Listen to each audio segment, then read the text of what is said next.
বেগম খালেদা জিয়ার কবরে শ্রদ্ধা জানাতে সকাল থেকেই জিয়া উদ্যানে বিএনপি নেতাকর্মী সহ সাধারণ মানুষের ঢল নেমেছে। অশ্রুসিক্ত চোখে তাকে ফুলেল শ্রদ্ধা জানাচ্ছেন তারা। গতকাল খালেদা জিয়ার দাফনের পর জিয়া উদ্যান সংলগ্ন সড়কটিতে যান ও সাধারণ মানুষের চলাচল বন্ধ ছিল। পরে তা উন্মুক্ত করে দেওয়া হয়। এরপর সেখানে ঢল নামে মানুষের।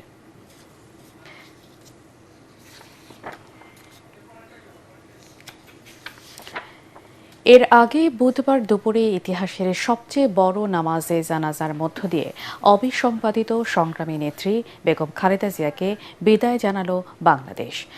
সংসদ ভবন, মানিক মিয়া এভিনিউ নির্ধারিত স্থান হলেও আশপাশের কয়েক কিলোমিটার জুড়ে সড়কে দাঁড়িয়ে জানাজার নামাজে অংশ নেন লাখ লাখ শোকাহত মানুষ। জানাজা শেষে চোখের জলে প্রিয় নেত্রীকে শেষ বিদায় জানায় শোকার্ত জনস্রোত। সরকার প্রধান, রাষ্ট্রের গুরুত্বপূর্ণ ব্যক্তি, রাজনীতিবিদ ও বিশিষ্টজনদের উপস্থিতিতে জানাজার আগে মায়ের জন্য দেশবাসীর কাছে দোয়া চান ছেলে তারেক রহমান।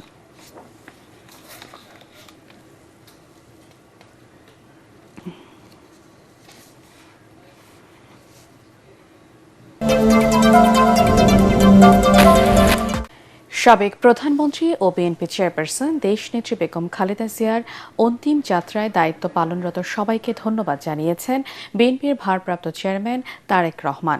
তিনি বলেন, দেশের মানুষের অংশগ্রহণে যথাযথ শ্রদ্ধা ও মর্যাদার সঙ্গে সম্পন্ন হওয়া এই বিদায় ছিল ঐতিহাসিক। নিজের ভেরিফাইড ফেসবুক পেজে দেয়া এক পোস্টে তারেক রহমান এসব কথা বলেন।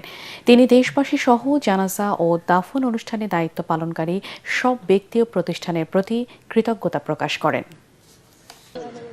শারমিন, এই মুহূর্তে উপস্থিত আছি জিয়া উদ্যানের একেবারে ভেতরের অংশে। আমার পেছনে বেগম খালেদা জিয়ার সমাধিস্থল। সকালে কিন্তু আসলে সর্বসাধারণের জন্য এখানে ঢোকার অনুমতি ছিল না। বিজয় সরণি থেকে যে জিয়া উদ্যানের দিকে ঢুকতে যে রাস্তাটা, সেই রাস্তায় কিন্তু আসলে ব্যারিকেড দিয়ে বন্ধ করে দেওয়া ছিল। তবে 11টা নাগাদ সর্বসাধারণের জন্য এবং গাড়ি যানবাহন চলাচলের জন্য জিয়া উদ্যানের সামনের রাস্তাটা খুলে দেওয়া হয় এবং 11টা 58 সর্বসাধারণের জিয়ারতের জন্য বেগম খালেদা জিয়ার যে সমাধিস্থল সেটা কিন্তু উন্মুক্ত করে দেওয়া হয়েছে। আমরা একটু দেখাতে চাই সামনের দিকে। মানুষ কিন্তু আসলে এখানে ভিড় করছে এরই মধ্যে এবং মানুষ তাদের যে শ্রদ্ধা, সেই শ্রদ্ধা নিবেদন করছেন এবং অশ্রুসিক্ত নয়নে তারা কিন্তু প্রার্থনা করছেন তাদের নেত্রী বিএনপি চেয়ারপারসন বেগম খালেদা জিয়ার জন্য, তার রুহের মাগফিরাত কামনা করে তারা কিন্তু দোয়া করছেন। আমরা একটু দেখাতে চাচ্ছি ভেতরে। এবং আইন শৃঙ্খলা পরিস্থিতির কথা একটু বলতেই হয়। পুরো জিয়া উদ্যান জুড়ে কিন্তু আসলে আইন শৃঙ্খলা পরিস্থিতির করা অবস্থানে, শক্ত অবস্থানে আছে আইন শৃঙ্খলা রক্ষাকারী বাহিনী।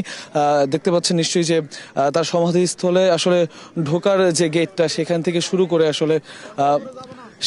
শুরু করে কিন্তু আসলে আইন শৃঙ্খলা রক্ষাকারী বাহিনীর সতর্ক অবস্থান। আমরা একটু সমাধিস্থলের ভেতরের দিকে যাচ্ছি। সেখানে কিন্তু এরই মধ্যে প্রচুর পরিমাণে মানুষ ঢুকে গেছেন।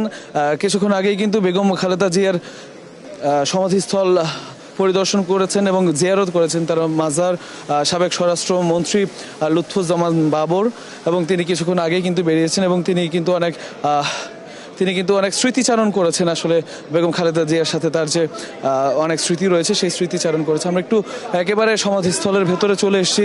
আপনি দেখতে পাচ্ছেন যে বেগম খালেদা জিয়াকে আসলে সমাহিত করা হয়েছে যেই খানটায়, সেখানে কিন্তু দাঁড়িয়ে মানুষ দুহাত তুলে আসলে মোনাজাত করছেন। আমরা একটু দেখাই যে তাকে ঠিক যে জায়গাটায় সমাহিত করা হয়েছে, আমরা একদম ভেতরের দিকটায় আছি।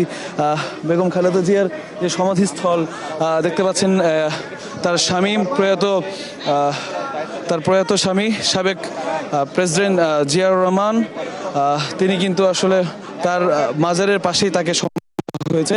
এবং আমরা যেমনটা গতকালকে বলছিলাম, তিনি কিন্তু মাসখানেক আগে বা এখানে এসে মাজারেক আগে এখানে কিন্তু এসেছিলেন এক রাতে হঠাৎ জিয়ারত করার জন্য, এবং তার স্বামীর পাশেই কিন্তু তার আসলে কবর হলো দেখতে পাচ্ছেন। এবং ফুল নিয়ে এসছেন তার যারা সমর্থক আছেন তারা, এবং তারা কিন্তু আসলে জিয়ারত করছেন, মোনাজাত করছেন এবং এখানে দোয়া কালাম পড়ে, সূরা কালাম পড়ে তারা কিন্তু তাদের নেত্রীর রুহের মাগফিরাতের জন্য দোয়া করছেন। এছাড়া আরেকটা জিনিস আমরা দেখাতে চাই যে এই দিকটায় আসলে কোরআন শরীফ তেলাওয়াতের ব্যবস্থা করা হয়েছে সার্বক্ষণিক। আমরা কিছুক্ষণ আগেই দেখেছি তাদের ঢুকতে, তারা কিন্তু এখানে কোরআন শরীফ তেলাওয়াত করে কোরআন শরীফ খতমের যে ব্যবস্থা সেটা করা হয়েছে।